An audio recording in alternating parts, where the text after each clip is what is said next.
Bonjour à tous, merci d'être présents avec nous pour cette table ronde cosmétique et océan de l'empreinte à l'empreinte. Je vais vous présenter mes invités. Je suis Sophie de Rénal, directrice de Nutri Marketing. Et donc pour m'accompagner et surtout les experts du sujet, je vais vous présenter d'abord Coraline Petit. Vous travaillez pour Respect Océan, vous êtes responsable du groupe de travail autour de la biodiversité marine et aussi consultante RSE. Vous allez nous en dire un peu plus. Patrice Clos, vous êtes cofondateur de Trash Spotter. Et enfin, Rémi Camus, explorateur.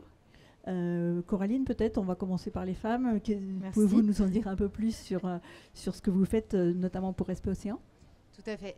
Alors, moi, j'ai connu Respect Océan parce que, du coup, je travaille en consulting, j'accompagne les entreprises en RSE, principalement sur l'éco-conception et la biodiversité. Et j'ai commencé dans la biodiversité terrestre et je me suis intéressée par la suite en biodiversité marine. Et par le biais de Respect Océan, l'idée, c'est de rassembler les entreprises autour de ces sujets-là et voir comment il est possible, en fait, de préserver le maximum la biodiversité marine sur les différents sujets, que ce soit le tourisme ou que ce soit la partie cosmétique. On met en place 2 groupes de travail où on rassemble, en fait, tous les secteurs d'activité dans ces domaines-là. Moi, notamment en cosmétique, où l'idée, c'est de mettre en place un indice de mesure de l'impact de la biodiversité marine des entreprises de la cosmétique et de sensibiliser, voir en quoi c'est possible en fait, d'arriver à faire mieux, comment, autrement. Le groupe de travail en fait, est composé soit de grands groupes de TI, mais aussi de start-up et de PME, et de voir comment ensemble on peut changer de paradigme, changer de manière de faire pour avoir le moins d'impact possible sur la biodiversité marine. Merci beaucoup. Patrice, peut-être ? Avec plaisir. Patrice Clos, donc cofondateur de Trash Potter. Trash Potter, en fait, est la première solution qui permet de réduire la pollution des déchets plastiques dans l'environnement. Elle se base sur une approche transversale et collaborative de l'ensemble des parties prenantes, c'est-à-dire citoyens, associations, entreprises, collectivités, éco-organismes. Et on a développé un ensemble de solutions et d'outils pour permettre à chaque partie prenante de s'emparer du sujet, de faciliter le fait de pouvoir agir pour réduire la présence des déchets plastiques dans l'environnement. Aujourd'hui, il vient de se tenir, je ne sais pas si vous avez suivi, mais il vient de se tenir à Busan, une tentative de traité mondial contre la pollution plastique. Et pour donner une illustration de la gravité de la situation aujourd'hui, le chef de la délégation de Panama parle de la pollution plastique comme d'une arme de destruction massive. Aujourd'hui, on en est à un point où c'est la pollution plastique dans l'ensemble des écosystèmes et qui empoisonne le vivant, qui représente le plus grand danger pour l'humanité. Merci. Sympa. On va parler, oui, ça plombe un peu l'ambiance. On va parler aventure alors et exploration. Rémi, est-ce que tu peux nous... Donc moi, c'est Rémi Camus, ça fait 15 ans que je suis explorateur et je mets en place des défis sportifs qui sont en lien avec l'environnement et principalement la pollution des mers et des océans. Et je collabore depuis maintenant 2 ans avec un organisme pour montrer ce qui est invisible en termes de pollution. Et la dernière expédition, la traversée entre Calvi et Monaco à la nage, on a travaillé sur les PFAS, les polluants éternels. Eh bien, on va discuter un peu plus longuement de tout ça. Peut-être une brève introduction, effectivement, pour montrer le lien entre l'industrie cosmétique, puisque nous sommes ici sur le CEFIC, le carrefour des fournisseurs de l'industrie cosmétique, et son impact, effectivement, plus précisément sur les océans. Donc, on va parler évidemment des microplastiques. L'industrie cosmétique serait responsable de 2% des microplastiques que l'on retrouve dans les océans. 80% des produits de beauté qui contiennent des matières plastiques dans leur formule, qui contribuent à cette pollution. On va parler des filtres solaires aussi, des filtres solaires chimiques, qui là encore ont un impact notamment sur les récifs coralliens. On a vu sur le CEFIC des solutions si ce n'est pour préserver, mais en tout cas pour mesurer et voir l'impact et voir comment on peut changer ça. Il y a 2 composants chimiques des crèmes solaires qui sont particulièrement pointés du doigt, qui sont l'oxybenzone et l'octinoxate. Là, je suis obligée de lire mes notes, je suis désolée, qui ont à la fois associé au blanchiment des coraux, mais aussi de la perturbation des hormones chez certains poissons. Bien sûr, la surpêche pour les ingrédients cosmétiques, une autre problématique. Il paraît que, par exemple, les perles de nacre utilisées pour ajouter de la brillance à certains produits sont obtenues à partir de coquillages qui peuvent contribuer à leur surexploitation. Et bien sûr, les PFAS, les polyfluoroalkylés. PFAS, c'est bien. Hein. Et donc, là, on les retrouve, alors pas seulement dans l'industrie cosmétique, mais effectivement, notamment les feux d'artifice et tout ça, qui polluent beaucoup. Dès que vous avez un magnifique feu d'artifice au-dessus d'un plan d'eau, c'est une très mauvaise nouvelle pour les poissons qui sont pourtant aux premières loges. Donc, ma première question, ça va être effectivement, avec chacun vos expériences, comment vous avez mesuré ou quel constat vous faites de la situation aujourd'hui. Et on verra après les solutions éventuellement pour les industriels. Allez, Patrice. On continue dans l'ambiance. Mais après, il y a des solutions. Je vous apprends rien sur la courbe exponentielle de la production plastique. En 2000, on en produisait 200 millions de tonnes. Aujourd'hui, on est à 500 et on a une prévision d'à plus d'1 milliard en 2050. Là-dessus, vous mettez le fait qu'un tiers de la production plastique finit dans la nature. Et quand on nous dit qu'une bouteille en plastique ou un sac plastique met 400 ans à disparaître, ce qui est un abus de langage puisque ça ne disparaît jamais, vous le savez, c'est un polymère et il ne peut pas se biodégrader. Donc en fait, il augmente la concentration des milieux en micro et nanoparticules. Je ne parle pas des additifs chimiques qu'il y a en plus dans les molécules de plastique. On va mettre ça de côté. Aujourd'hui, mettons l'idée des 400 ans. Le plastique est apparu dans les années 50. On est en 2025, ça fait que 75 ans. Tous les scientifiques s'affolent sur l'importance de la présence des microplastiques et nanoparticules dans l'ensemble des êtres vivants, y compris nous qui sommes en haut de la chaîne alimentaire. On en a dans le cerveau, dans le sang, dans le placenta. Les selles des bébés en contiennent 10 fois plus que celles des adultes. Je vous passe plein de détails. On sort d'une mission là, de 3 mois en Méditerranée et vous avez des endroits entiers de littoral qui sont couverts de microplastiques. Même pas 75 ans, puisque c'est dans des sacs récents, c'est dans des bouteilles soumises aux UV, etc. On a pris des vidéos, vous les ramassez par poignées.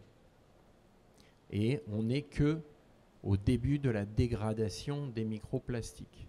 Et on continue chaque année à déverser dans la nature. On parle de centaines de millions de tonnes. Voilà. Et il l'a bien promis de nouveau. Hein. On va continuer dans la même idée. C'est qu'en fait, moi, je suis un peu le côté imagé. Pour vous donner une idée, toutes les minutes, c'est l'équivalent d'un camion poubelle qui est déversé dans la mer. Donc, il y a quelque chose qu'on oublie souvent aussi, je trouve, c'est que, bien sûr, il y a la photosynthèse en lien avec la biodiversité terrestre, c'est connu. Mais il y a aussi la photosynthèse qui est réalisée par le plancton et qui fait qu'aujourd'hui, 50% de l'air qu'on respire, c'est 50% qui est produit par la mer. Et cet oxygène-là, il est capital aussi pour la biodiversité marine parce que ces 50%-là, c'est aussi pour les poissons, c'est pour nous, c'est pour tout le monde. 70% de la planète est composée d'eau, mais notre corps aussi est composé de 70% d'eau. Quel est l'organe qui en a le plus ? 90%, le cerveau. Et donc tout ça, c'est-à-dire ces microplastiques-là, qui soient en fait dans la mer, qui soient dans les montagnes, qui passent des montagnes jusqu'aux rivières, dans tous les cas, ils finissent dans nos enfants, dans nos futures générations qui arrivent, chez nous. Donc tout est lié. Et l'objectif, c'est de ne pas oublier que tout est lié. Parce que dans notre quotidien, dans nos entreprises, l'objectif, c'est d'arriver à voir comment on peut changer les choses et comment on peut arriver à trouver d'autres manières de faire tout en étant un peu plus respectueux, pas à pas. Chacun a sa mesure, chacun a son rythme en fait. Rémi. Tu parlais de faire un constat et de voir un petit peu l'état de la planète. J'ai commencé mes expéditions en 2011. Alors on va éviter de parler de la première parce que c'était en Australie, c'était différent. Mais sur la deuxième expédition, lorsque j'ai descendu le Mékong en hydrospeed, on se rend compte qu'on a une population qui malheureusement déverse directement leurs déchets dans le fleuve, faute d'infrastructures, faute de choix politiques, faute de moyens. Parce que quand on vit au milieu de nulle part, je vous pose la question, que feriez-vous si vous aviez des poubelles tous les jours devant votre porte? Eh bien, comme la plupart des gens, tu ne prendrais pas ta moto pour faire environ 10 bornes pour aller la mettre dans un centre de stockage. Tu balances directement dans le fleuve ou tu brûles les déchets parce que économiquement, ça coûte de l'argent de faire toutes ces démarches-là.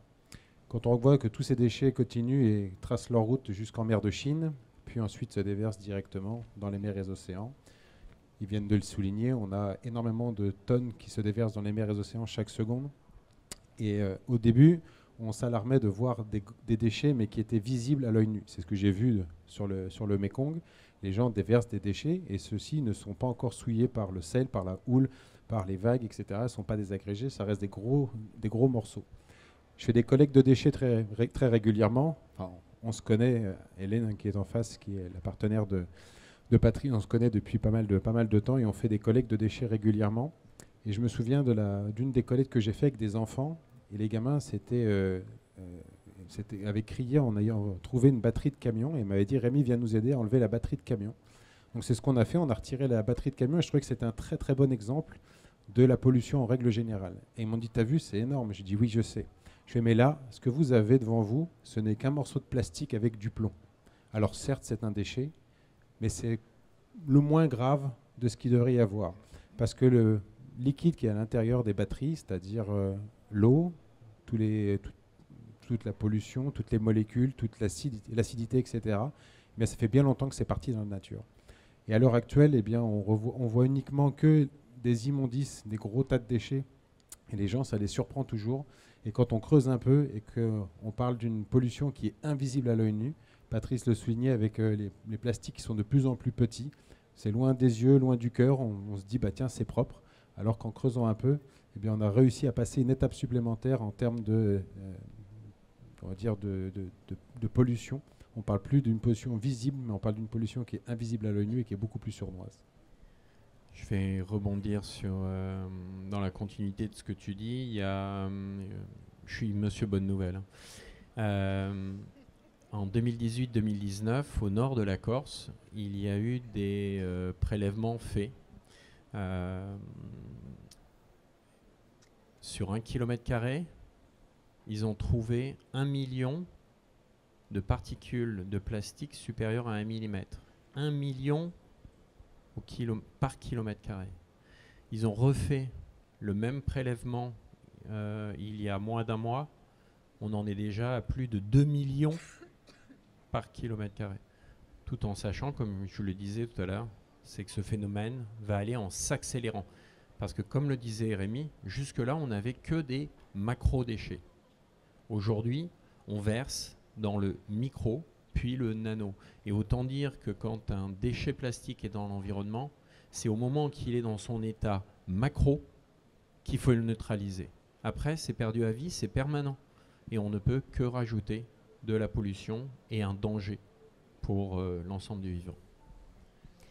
Alors on a tous entendu parler du continent de plastique qui serait dans l'océan Pacifique, quelque part en train de voguer énorme. Et on a quand même vu des initiatives pour essayer d'aller chercher ce plastique, d'aller réutiliser ce plastique, parce que ça commence à éventuellement avoir, au niveau rentabilité, des solutions, des startups qui se lancent. Est-ce qu'il y a... donnez-nous des bonnes nouvelles quand même un peu. Alors, Bon, moi, on va je vais commencer essayer par d'en les donner mots. un tout petit peu. On va commencer par les mauvaises, j'ai bien compris.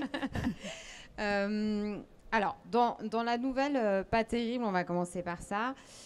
C'est qu'aujourd'hui, c'est que 10% des plastiques qui sont recyclés. 10%, c'est rien. Par contre, C'est un début. C'est un début. c'est un début. Par contre, ce qui est positif, c'est que déjà, nous, en Europe, on est les premiers à recycler le plastique et à faire du plastique recyclé et du plastique biosourcé. Ça, c'est une très, très bonne nouvelle. La deuxième bonne nouvelle, qui ne le paraît pas dans les chiffres parce que c'est 0,01%, mais c'est un pas, c'est qu'aujourd'hui, on avance sur le PLA et sur les matériaux biosourcés, biodégradables, et ça, c'est une plutôt bonne chose. Moi, ce que j'adorerais, c'est qu'on puisse aussi être accompagné et accompagner les entreprises, notamment sur les produits qui sont compostables de manière industrielle, parce qu'aujourd'hui, on n'a pas de filière.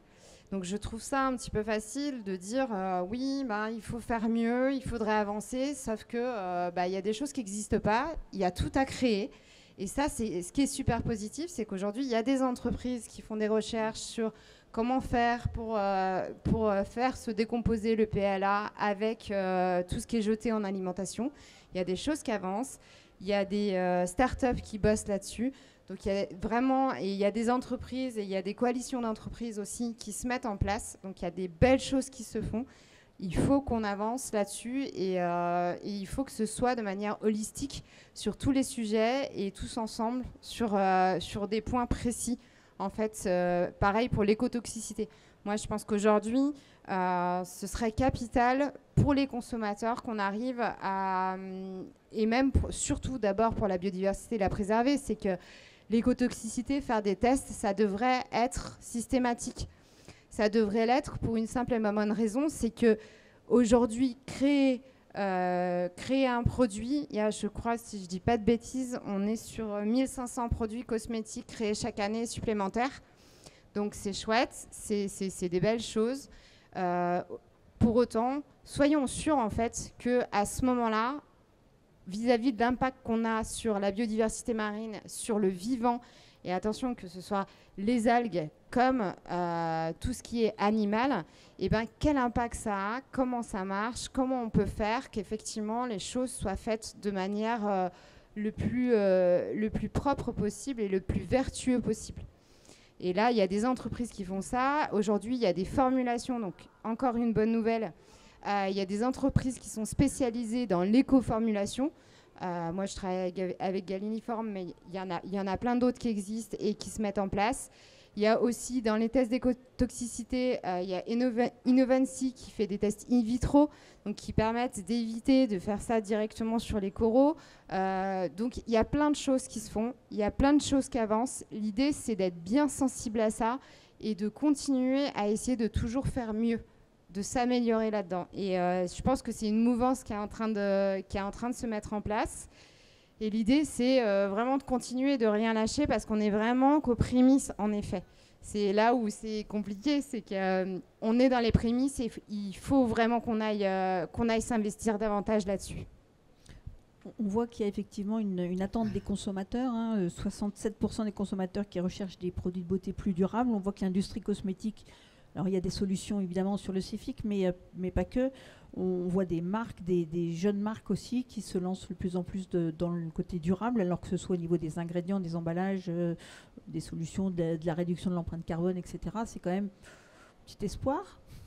Non, c'est un très bel espoir. Il y a vraiment des belles choses. Il y a des entreprises qui font des packaging en fait, qui permettent de se désagréger, de faire en compost chez soi.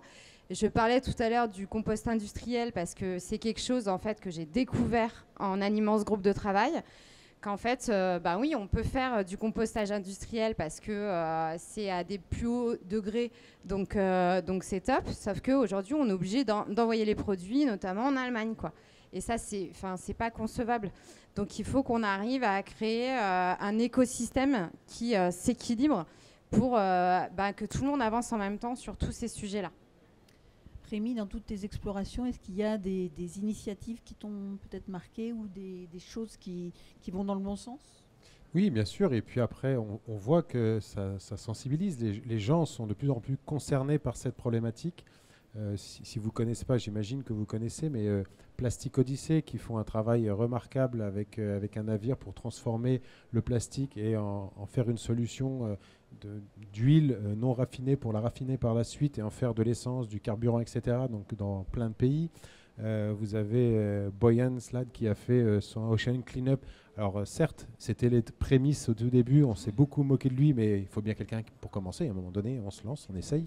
Et il a réussi à faire plein de choses. Maintenant, il fait ce qu'il appelle Interceptors. Donc ce sont ces grosses barges à la sortie au niveau des confluences des gros fleuves avant que ça se jette directement dans les mers et les océans. Et donc forcément, on vient collecter énormément de déchets à cet endroit-là. Donc on voit des initiatives, on voit des gens qui essayent de changer les choses. En Asie du Sud-Est, j'ai vraiment apprécié cette démarche. On voit énormément de personnes qui sont non pas sensibilisées à l'écologie, ils sont sensibilisés à l'économie, à leur portefeuille, ce qui est tout à fait logique. Mais quand on n'a pas de thunes, à un moment donné, on cherche un moyen d'en faire. Et les gens ramassaient naturellement les bouteilles en plastique, le carton, les canettes d'aluminium, etc. C'était acheminé dans les centres de stockage et avec ça, ils faisaient de l'argent. Alors, on peut prendre le problème dans un sens ou dans l'autre. On se dit, économiquement, c'est bien. Bon, c'est bien pour la planète parce qu'on en retire ça des rivières. Et puis, c'est bien pour l'écologie. Peu importe comment on voit les choses, mais en tout cas, il y a des choses qui sont faites, qui sont mises en place. Et ça avance de plus en plus. Donc, on voit que les gens qui sont vraiment concernés par cette thématique, et puis la nouvelle génération est bien sensibilisée là-dessus. Moi, les premières conférences que j'ai faites dans les écoles, des fois, les gamins me regardaient avec des grands yeux. Et maintenant, c'est presque les gamins qui me sortent les chiffres. Je dis, tiens, prends le micro.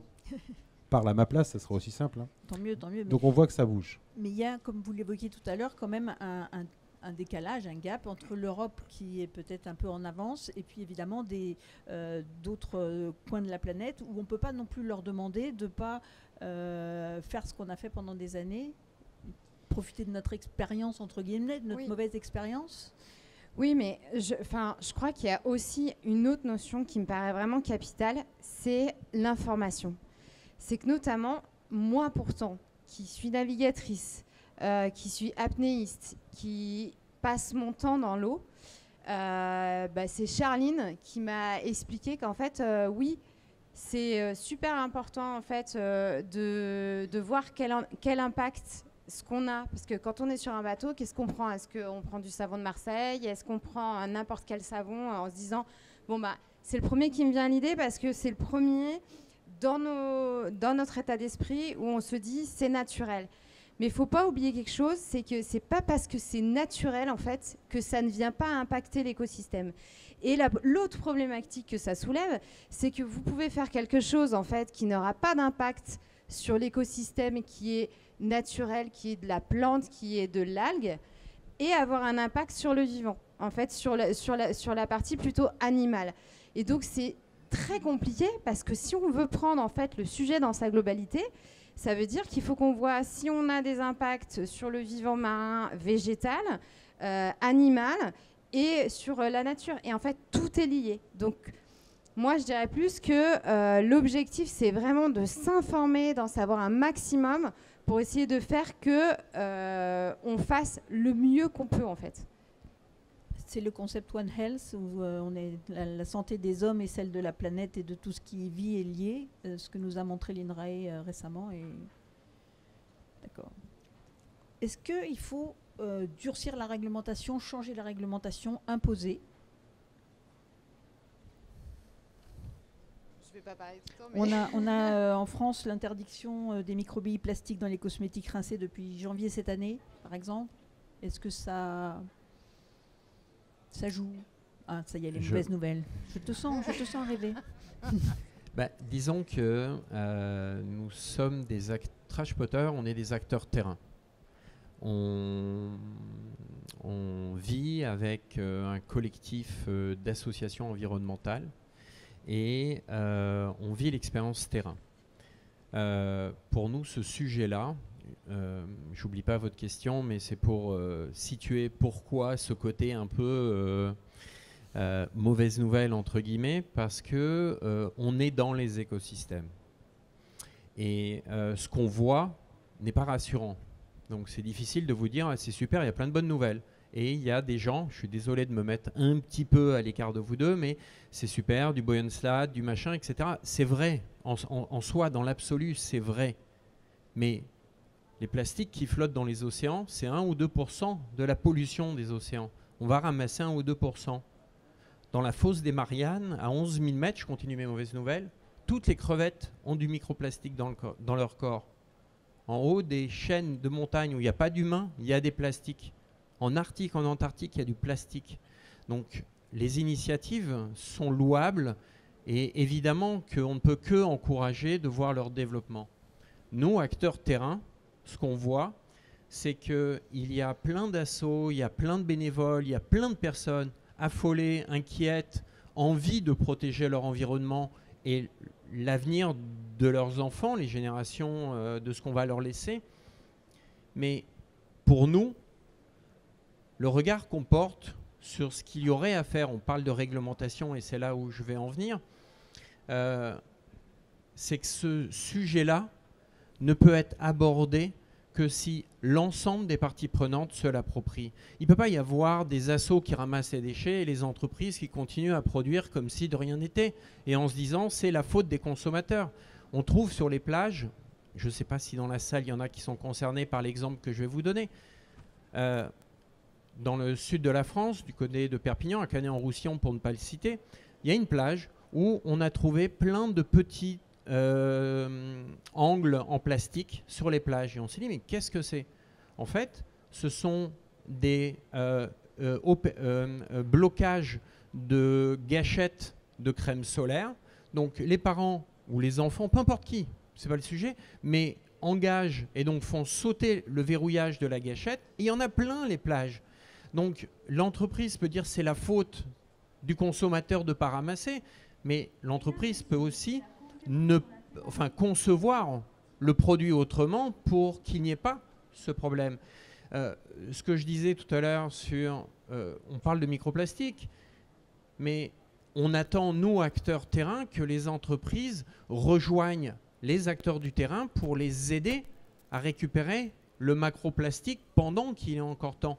Ce n'est pas l'entreprise versus la responsabilité du citoyen. On partage les mêmes environnements. On sera malade de la même façon. Donc on attend, nous, acteurs terrain, la mobilisation des entreprises en se disant, bah, tiens, et si on les aidait un peu sur ces sujets? Alors sur le sujet de la réglementation, on travaille avec des députés, on travaille sur la préparation des colloques sur les traités plastiques. Oui, il y a besoin que la réglementation se durcisse parce qu'il y a peut-être beaucoup de personnes sensibles à, mais il y a un moment donné, il faut durcir le ton. On ne peut pas continuer à laisser faire. Il faudrait aller beaucoup plus loin dans le fait d'imposer et de ne pas laisser de choix.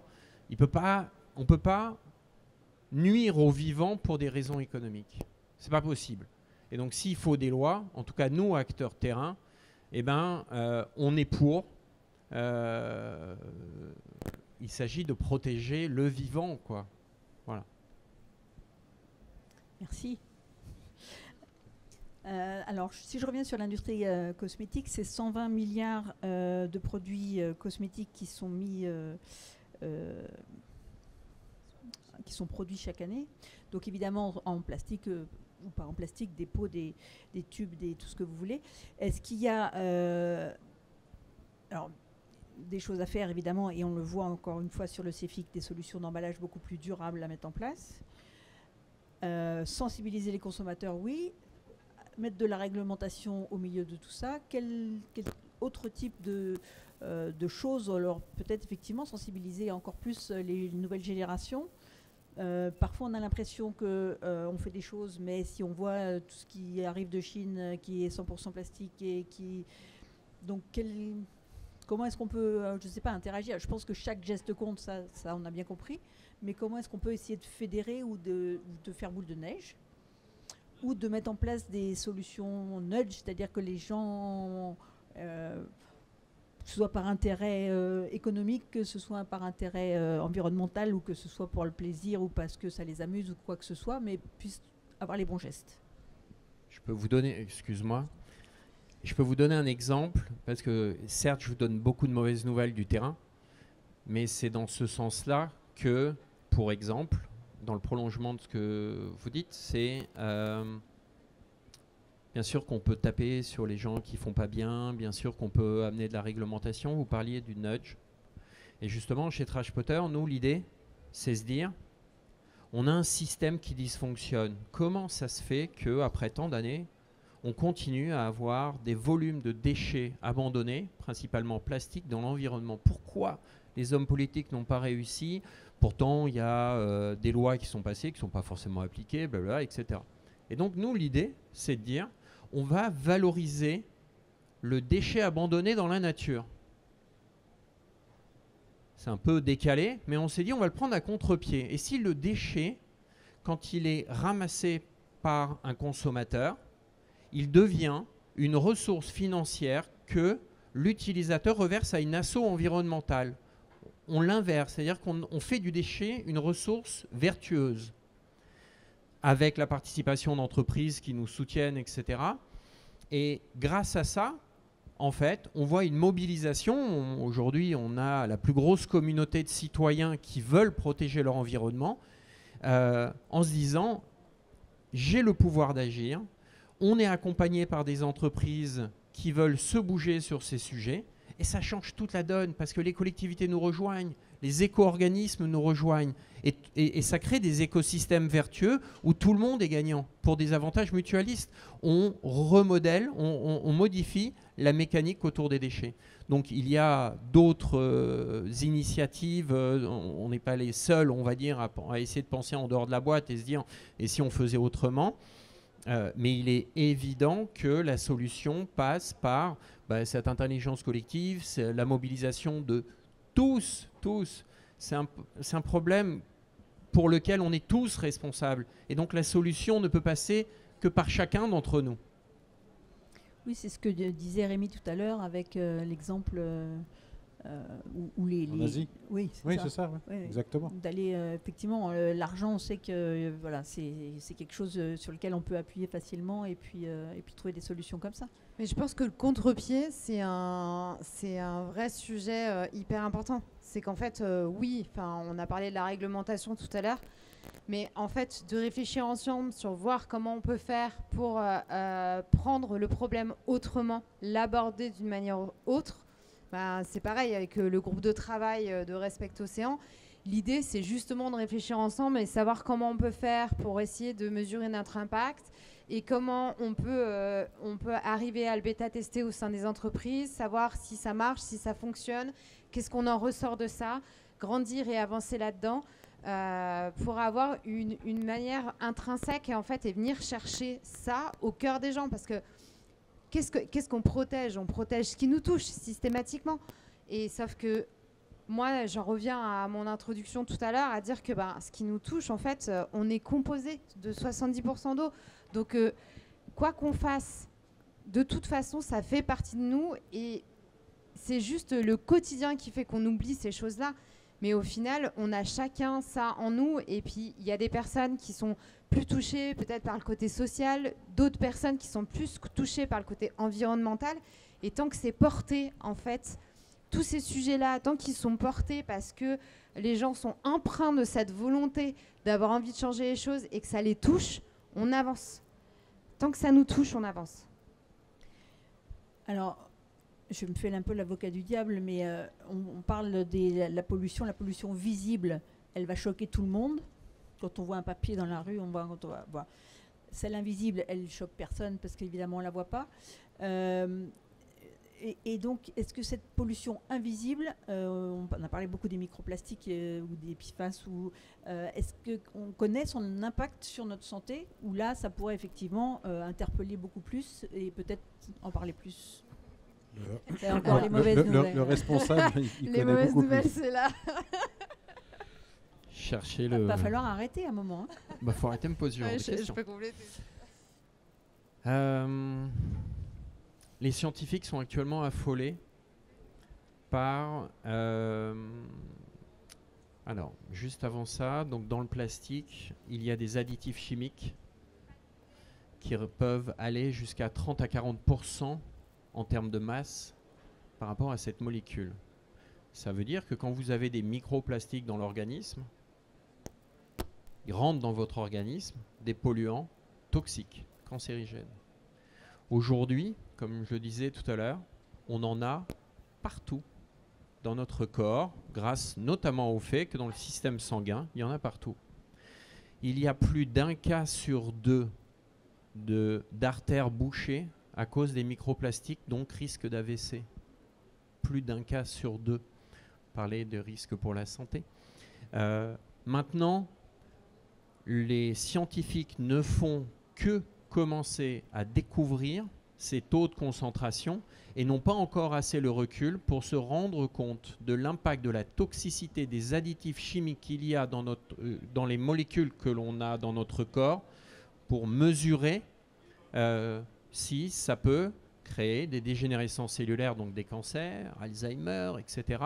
On navigue dans l'inconnu et avec la panique parce qu'en fait, ils se rendent compte chaque année qu'il y en a de plus en plus et partout, mais sans le recul scientifique d'avoir la garantie que, Alzheimer, aujourd'hui, il y en a beaucoup plus. Est-ce que c'est lié à, etc. Donc ça va peut-être mettre 10 ans, mais en attendant, et chaque année, on aggrave le sujet. Voilà.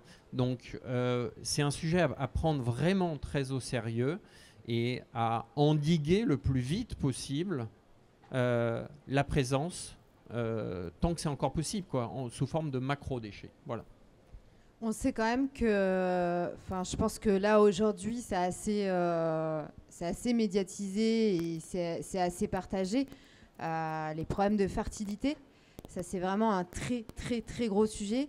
Les problèmes d'endométriose, clairement, ça c'est des sujets. Tous les perturbateurs endocriniens, on le sait ça. Donc ça, ces sujets-là, c'est validé, c'est acquiescé. Il faut qu'on essaye de trouver des solutions qui viennent pas impacter ça, parce que ça fait partie. Et c'est exactement la même chose pour les animaux marins, d'ailleurs, je le dis au passage. Les perturbations qui sont sur les humains sont exactement les mêmes que pour le vivant en globalité. Il y a des populations de sardines en Méditerranée qui, par la quantité de microplastiques qu'elles ingèrent, en fait, leur poids diminue. Nous, ça nous passe loin au-dessus de la tête. On se dit, c'est quoi le problème qu'une sardine perde 10 grammes? Et bien, en fait, les populations de sardines diminuent dans la masse. Les thons ont moins à manger et meurent de faim. Juste des microplastiques. Des problèmes de fertilité, y compris chez les animaux. Donc, en fait, l'impact est vraiment global. L'ODD 14 le dit, à un moment donné, je crois que c'est 86% de ce que mangent les tortues, c'est du microplastique, pensant que c'est du plancton. Donc on a vraiment une problématique qui augmente. Et après, ça génère, les études qui ont été faites disent que ça génère des problématiques de peau, des maladies, des mycoses, des cancers également chez les tortues, chez les tortues marines et bien d'autres. Je crois qu'il y a plus de 100 000 mammifères marins qui meurent à cause des plastiques. Donc il y a des mauvaises nouvelles effectivement, mais ça c'est plus des faits où il faut vraiment qu'on se base là-dessus quand on crée quelque chose, quand on met quelque chose en place. Essayons de partir de l'existant et de dire voilà ce qui se passe aujourd'hui, comment on peut faire demain. Je parlais tout à l'heure de ce qu'on pourrait mettre en place. Je pense que la consommation et savoir s'informer est quelque chose d'extrêmement important. J'avais fait une présentation une fois où j'avais posé sur la table en demandant au public, d'après vous, quelle est la chose la plus vertueuse? J'avais mis une bouteille en plastique vide et une belle gourde en aluminium. Et je leur avais demandé laquelle des deux est la plus éco-responsable. Forcément, ça laisse le doute parce qu'on ne sait pas vraiment ce que c'est. Et donc, ce que j'ai expliqué aux personnes, c'est qu'à un moment donné, il faut prendre l'énergie grise qui est déployée pour fabriquer la bouteille en plastique et le contenant en aluminium. Effectivement, si on prend juste le terme en général, c'est un contenant des deux côtés. On met un liquide, on met un bouchon et on transporte. Mais il y en a une qui est plus vertueuse que l'autre, pas forcément. Et en fait, c'est l'énergie grise qui est déployée pour pouvoir fabriquer telle ou telle chose. Et je pense que c'est là-dessus où il faut vraiment appuyer pour que les entreprises communiquent davantage comment les choses sont fabriquées pour non plus être simplement des consommateurs, mais des consommateurs, d'avoir le choix de savoir les choses pour ensuite dire j'ai acheté ça en connaissance de cause parce que j'ai compris comment était faite la fabrication de tel ou tel produit pour qu'on puisse avancer. Et ensuite, pour rebondir sur ce que tu dis en termes de extrêmement petit, insignifiant, qu'on ne voit pas à l'œil nu, nous, quand on a travaillé sur les PFAS, eh bien, il faut savoir qu'il y a quelques molécules qui ont été classées qu'en décembre l'année dernière, donc hier, comme étant cancérigènes. Donc on en est au tout début et je pense que ça va faire que s'accélérer dans les mois, dans les années à venir avec toujours cette production toujours de plus en plus importante et puis la finalité qui se retrouve dans les mers et les océans dans tous les cas. Mais alors comment convaincre les consommateurs, j'allais dire lambda, sans que ce soit péjoratif. Moi, je pense toujours à ma belle-mère dans ces cas-là, qui est moins informée, on va dire. Tu ne l'aimes pas. C'est pas péjoratif, c'est ma belle-mère. C'est exactement, et je l'adore. C'est pas la question. C'est moi, je m'en sers comme étalon pour me dire si j'arrive à lui faire passer le message, j'arriverai à le faire passer à tout le monde.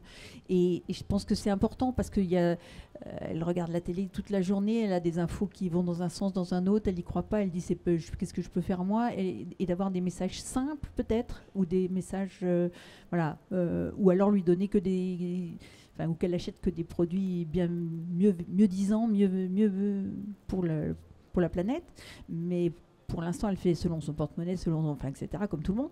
Et donc comment est-ce qu'on peut faire passer des messages simples, clairs, faciles à des gens qui sont moins informés que nous?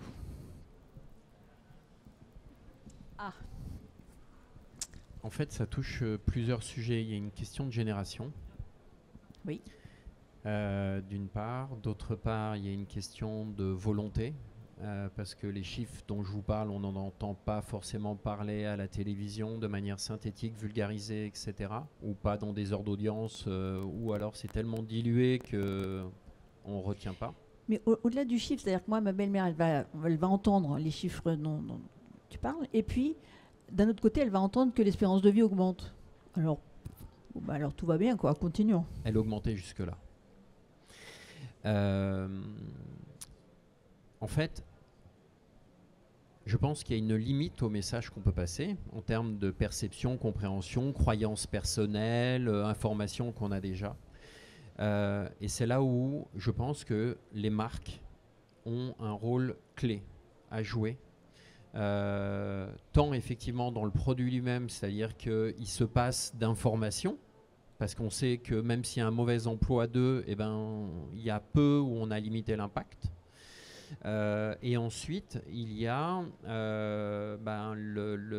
l'envie de rendre accessible ou de simplifier l'information. Voilà.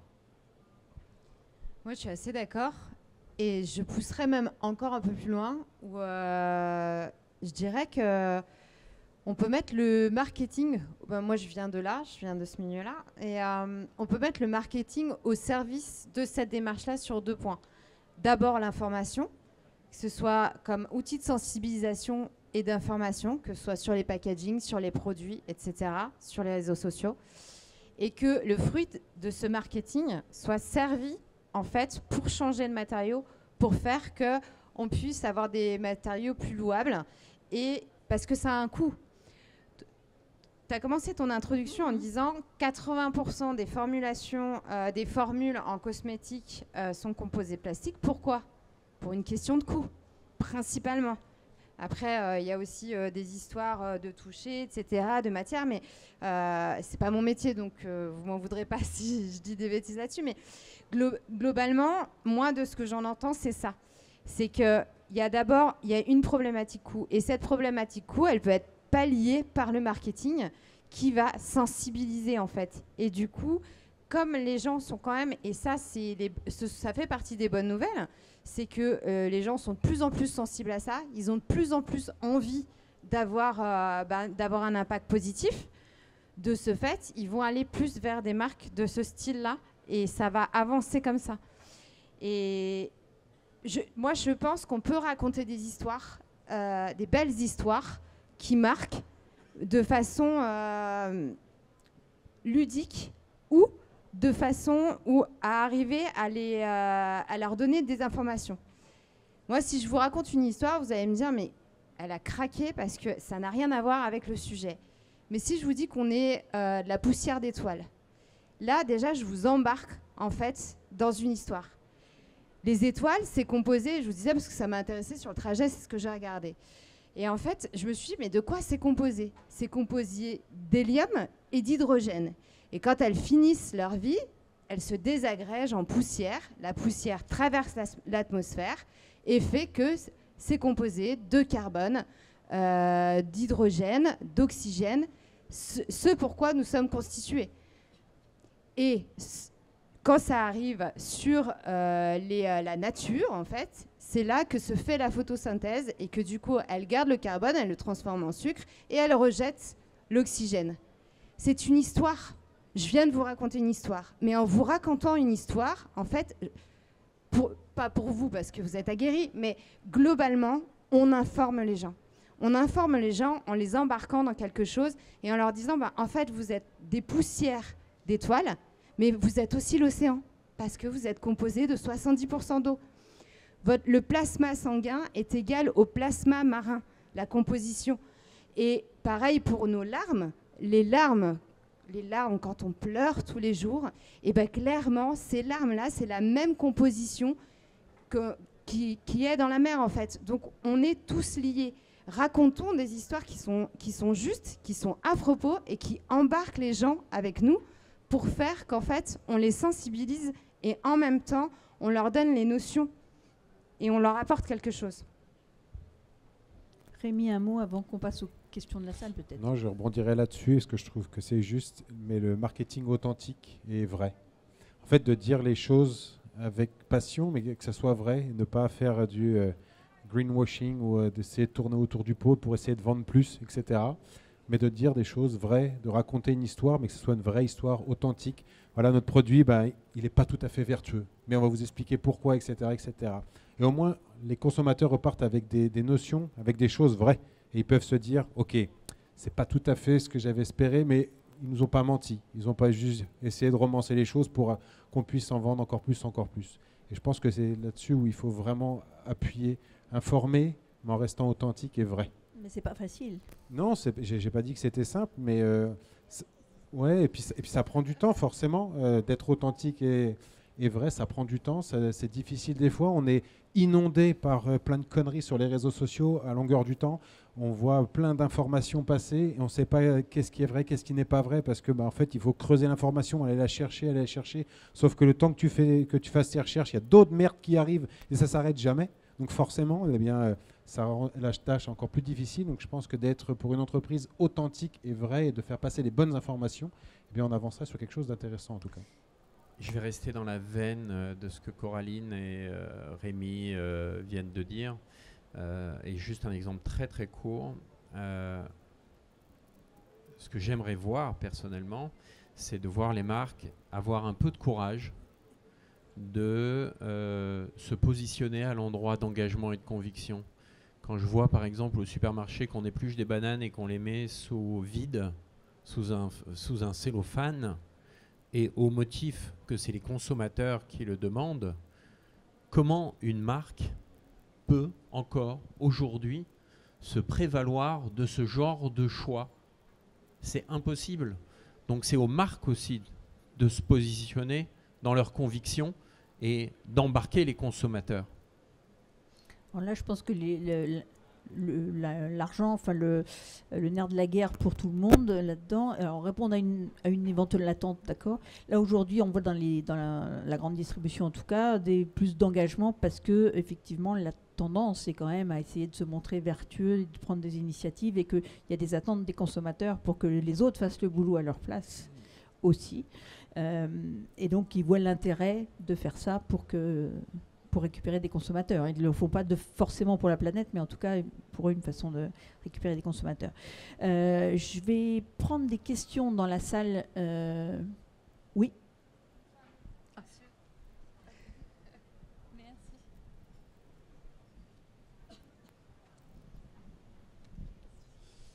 Oui, merci. Bonjour. Christophe Roussel, moi je suis toxicologue à l'Agence de sécurité sanitaire, santé, environnement, travail, alimentation. Donc c'est des problématiques qui me touchent et merci pour l'échange. Alors, je n'ai pas entendu, en tout cas pas directement, dans les solutions que vous avez proposées, le fait que les déchets qui sont les meilleurs sont ceux qu'on ne produit pas.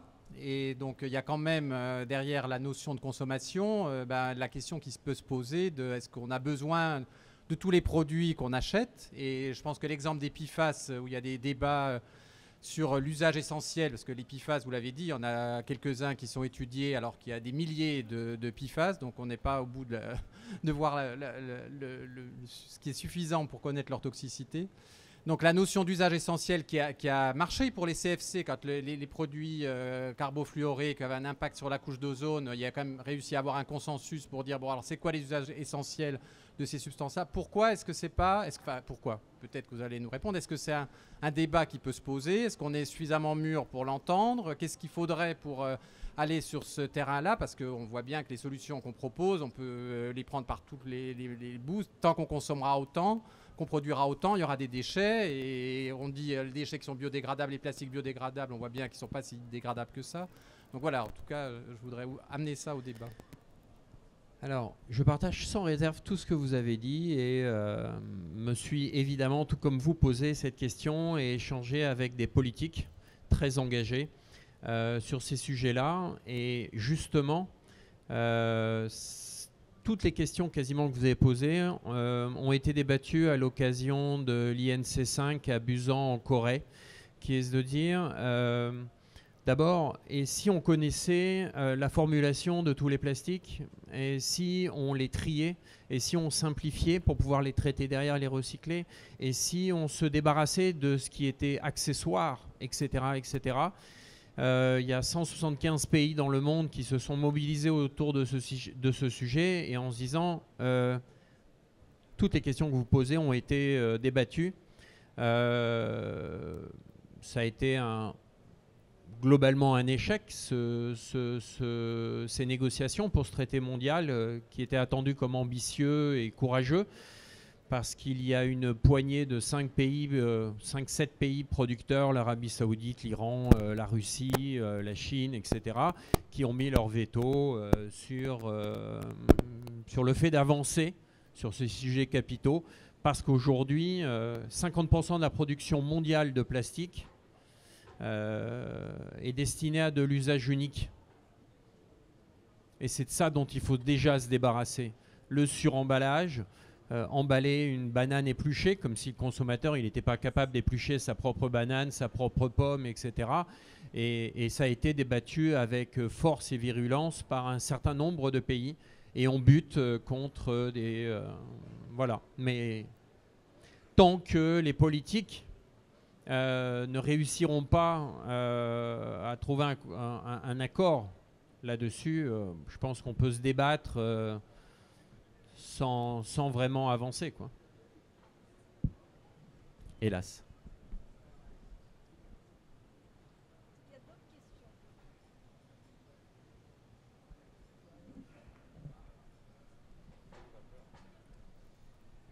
Alors ce ne sera pas une question, bonjour à tous. Ce ne sera pas une question, c'est plutôt un complément ou un constat. Donc déjà, merci de vos retours d'expérience, parce que bon, ça nous a parfois cassé le moral, d'autres fois mobilisé, mais c'est le but des tables rondes. Votre retour d'expérience sur le plastique, comme vous le disiez, il y a un manque de civilité pour certaines personnes. Donc ce que vous faites, c'est bien, ça sensibilise, mais il faut savoir aussi que la pollution, le 7e continent, provient des 10 plus grands fleuves dans le monde, et souvent ils sont asiatiques.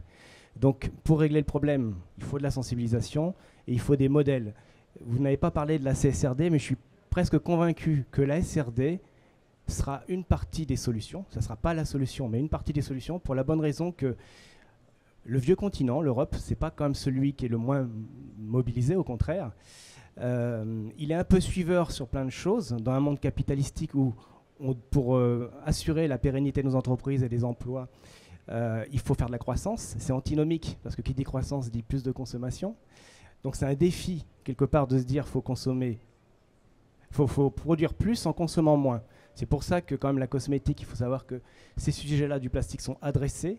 On n'est pas inconscient du problème. On cherche à réduire les parois des contenants. On cherche à faire des plus grands contenants pour qu'à l'usage, on consomme moins de plastique. On réutilise, on recycle, on le fait.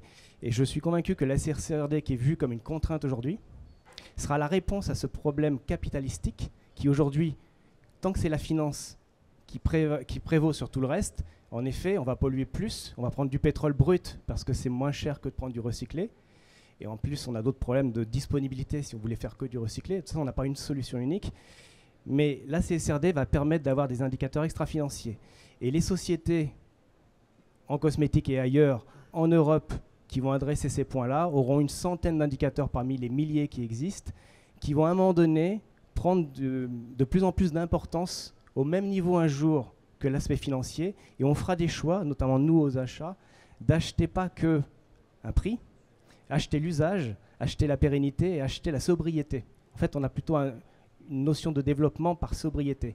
Et l'idée, c'est que le vieux continent, la vieille Europe, peut devenir peut-être demain un modèle quand l'aspect financier sera moins important, quand il y aura moins de pétrole, parce que dans 30 ans, il y aura peut-être plus. Et là, si ça va, pour des raisons marketing, de vente, que ça s'est utilisé aux États-Unis et en Chine, eh bien, quelque part, on aura gagné. Donc je suis convaincu que par la contrainte de la CSRD, on aura peut-être des réponses à cela. Si je peux me permettre, oui, si et seulement si, on n'oublie pas la biodiversité qui est souvent la dernière venue. La biodiversité fait partie des indicateurs de la CSRD aussi. Mais il n'y a pas d'obligation particulière. On est d'accord. Il y a ça, voilà. Ni en écotoxicité. Non, mais c'est sûr que la CSRD va contribuer à acteurs de terrain par rapport aux causes qu'on a pu identifier sur la présence des plastiques dans l'environnement. On peut parler d'incivilité, de dispositifs ou de systèmes non adaptés par les collectivités, enfin la météo qui couche des poubelles, etc. Mais peu importe, c'est multifactoriel. Alors certes, la CSRD va apporter une amélioration incontestablement. Maintenant, ce que je pense, nos acteurs je vais juste parler en mon nom, je n'investis pas, comment dirais-je, un objectif aussi haut, parce que la biodiversité n'est pas un gros facteur dans la CSRD. Et ce que vous soulignez par ailleurs, c'est que la majorité, je vais vous le dire, de la pollution plastique ne vient pas du vieux continent. Donc certes, on est un modèle. Je pense que c'est important de porter haut et fort ces engagements. Mais à l'échelle mondiale, notre impact, plus de 50% de la pollution plastique dans le monde vient de mer de Chine. Donc notre impact à l'échelle mondiale, je ne peux pas l'évaluer, là je vous dirais n'importe quel chiffre, mais reste modeste, mais peut amener vers, mais la CSRD là-dedans, c'est un facteur qui vient compléter, mais on croit beaucoup plus dans la mobilisation et l'engagement de l'ensemble des parties prenantes. Sur la thématique présentation, les deux.